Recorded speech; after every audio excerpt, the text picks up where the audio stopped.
Hello everyone and welcome back to the channel. You're watching FNAF Merch Plus, your source for everything Five Nights at Freddy's, news, lore, merch, and more.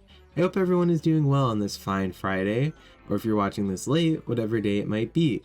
Before we begin, I would like to ask you to subscribe if you haven't already, and to like this video if you enjoy it. Thank you, and I hope you enjoy the video. You saw the thumbnail and title, so you know what this is about to be. Before I say anything though, I have to put a disclaimer here because I know how people tend to get about this kind of stuff. This video is just for fun and just my opinions. You can like or dislike whichever games in the series you want to. I'm not here to decide for you. If you disagree with my opinions, that's fine. Just don't be annoying about it in the comments. I don't want any arguments down there. Thanks. So, what exactly am I ranking these games by? Well, just how much I like them overall. This means story, gameplay, visuals, audio, difficulty, everything. I'm simply ranking them by how good of a game I think they are overall. Another thing to note is that this list does not include any of the troll games. I will be going game by game and explaining my reasoning for each placement. Oh yeah, and I'm limiting myself to only 3 games in the top tier. With that being said, let's get to the list. Five Nights at Freddy's 1, the original, the game that started it all. How well does it hold up today though? Pretty good, I would say. The gameplay is simple, sure, but it's strong. The atmosphere and environments of this game are amazing as well. FNAF 1 is a genuinely creepy experience. I love the character design too. They might be my favorites in the whole series. I enjoyed the lore in this one too. Simple, but still mysterious, leaving enough questions unanswered. Is this game good enough for one of my 3 slots in the highest tier? No.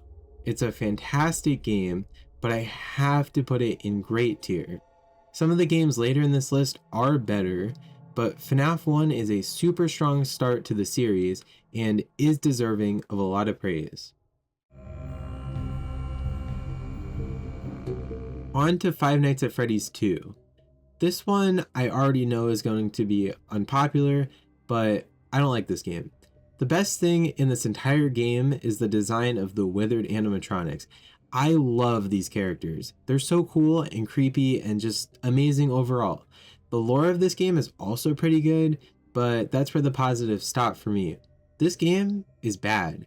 There's too much going on all the time, the jump scares are not well made, and all the other character designs are just not scary. You might call this a skill issue, but the game just feels far too luck-based at times. This is a bad game, and I'm putting it here, in bad tier. Nothing more, let's move on.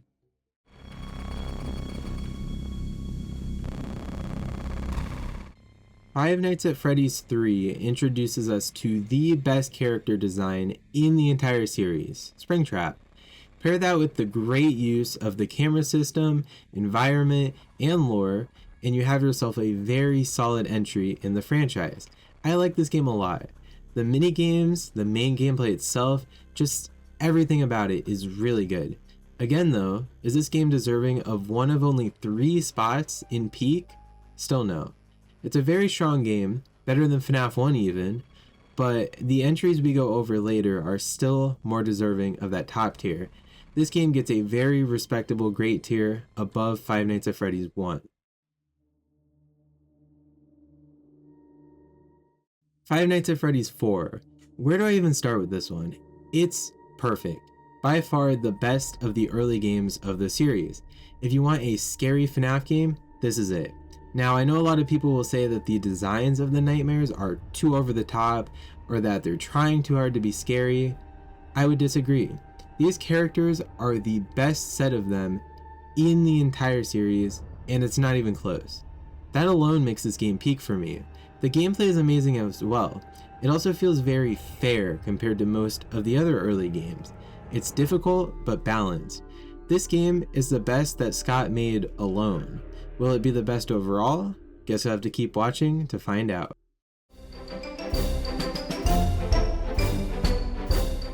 FNAF World is a good one. It's a fun little experience, and while it may not be scary or anything, it's extremely fun. I don't have too much to say about this one, but I do enjoy it a lot. If you have a PC, this game is free and you should go play it. Overall, a good game for the series. On to Sister Location. This is definitely a game in the series. It does exist. I'm kind of mixed on this one. I like the ideas that are introduced in it. The gameplay is not great, feeling way too easy for a majority of it. The story is good, but is also where the series starts to get far more confusing. Overall, this game just kind of feels like a big mess. I know this one is gonna get people upset, but this game is not good.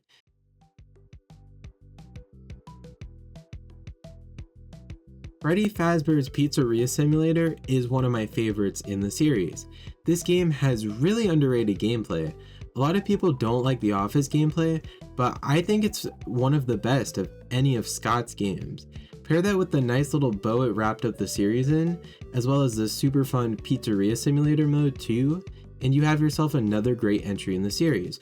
The lore here is amazing too, with the single best lore moment in the entire series, Henry's speech. Is it deserving a peak tier? If I had more than 3 slots, then yeah, but there's still better stuff to come.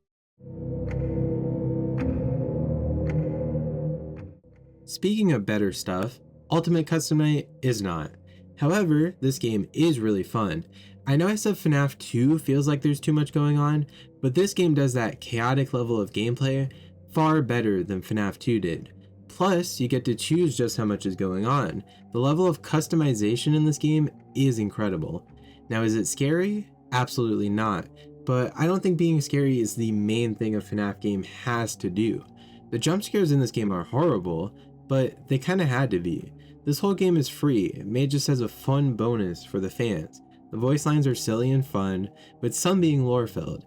Anyways, this game is a nice bonus custom night made just for the fans, and I'm gonna put it in good tier, just above FNAF World. FNAF AR exists, and it's so bad that I made a special tier below everything else. I genuinely hate this game. It was awful, and honestly, I'm glad it's gone. I don't want to talk about this game, so let's move on.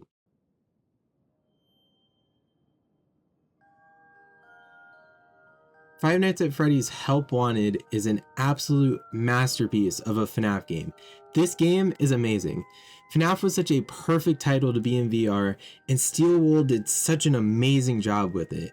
I could literally talk about this game all day.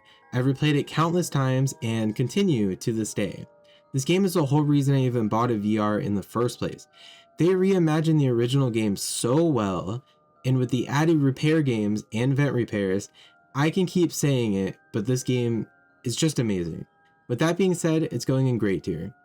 This may seem confusing after all the praise I just gave it, but again, I only have 3 slots in peak, and there's better.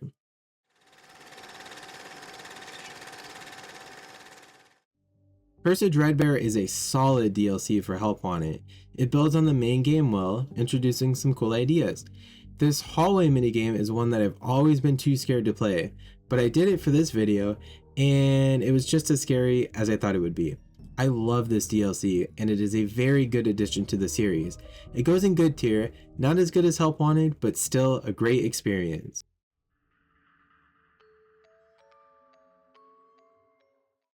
Five Nights at Freddy's Security Breach. I made a video on this one already, check it out in the description, but this one will go in the high end of good tier above Curse of Dreadbear.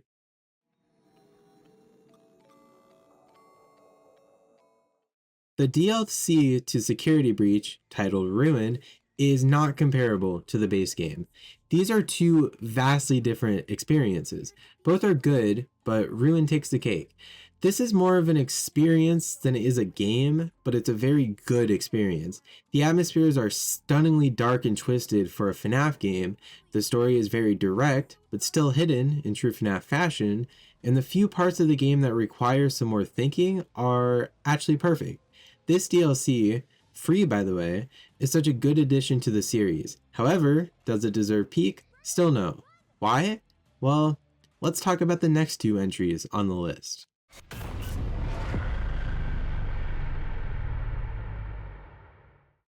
Five Nights at Freddy's Help Wanted 2. If the first game was amazing, then this one is actually perfect. It's easily peak. The variety of gameplay and environments, both scary and silly, are just one of many beautiful things about this game. Another aspect of this one I absolutely love is the story. So many little, well-hidden details, multiple endings, all of which are insane by the way. The Candy Cadet story, it all culminates to a perfect experience, further enhanced by the fact that it's in VR. I could talk all day about the Princess Quest IV ending alone, going into the arcade machine, followed by riding the sister location elevator, which was the very first thing teased to us by the way, then seeing a giant Vanny Crush glitch trap. Need I say more? This game is peak, and by far my favorite game that FNAF has ever had. Following the absolute peak of Help Wanted 2, we have even more peak, Five Nights at Freddy's Into the Pit. I know this game is new, and maybe this opinion will change in the future, but for now, this game is amazing.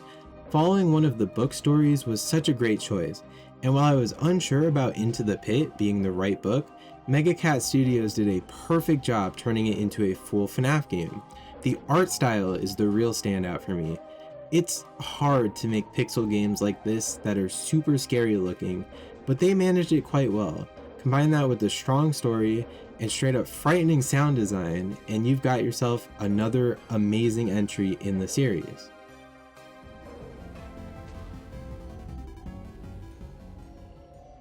For 5 Laps at Freddy's, I've also made a video on this in the description. I'm putting in an OK, and if you want to know more about it, go check out the video. I haven't played these 3 games, so I don't have an opinion on them, and that leads us into the fanverse. Pop Goes Arcade is a fun little adventure. I didn't fully beat this game, but I played through quite a bit. It's not very FNAF-like, but it's still a decent experience. It's going just below FNAF in okay. My Pop Goes is the same thing for me. A short, fun experience with not a lot going on. A decent game, and I like the visuals quite a bit in it. Finally, we have the Joy of Creation demo. This one is again fun, but also scary, the 2 things that make a good FNAF game. The audio design is incredible too, along with the animations and visuals. Overall, this is easily my favorite game to come out of the fanverse, and I think it deserves to stand with the absolute legends in great tier. So, here's the completed tier list. Do you agree? Let me know in the comments below, and let me know what your list would look like. This has been FN Plus. Be sure to like and subscribe if you'd like to see more of my videos, and I'll see you next Friday with my in-depth review of Into the Pit.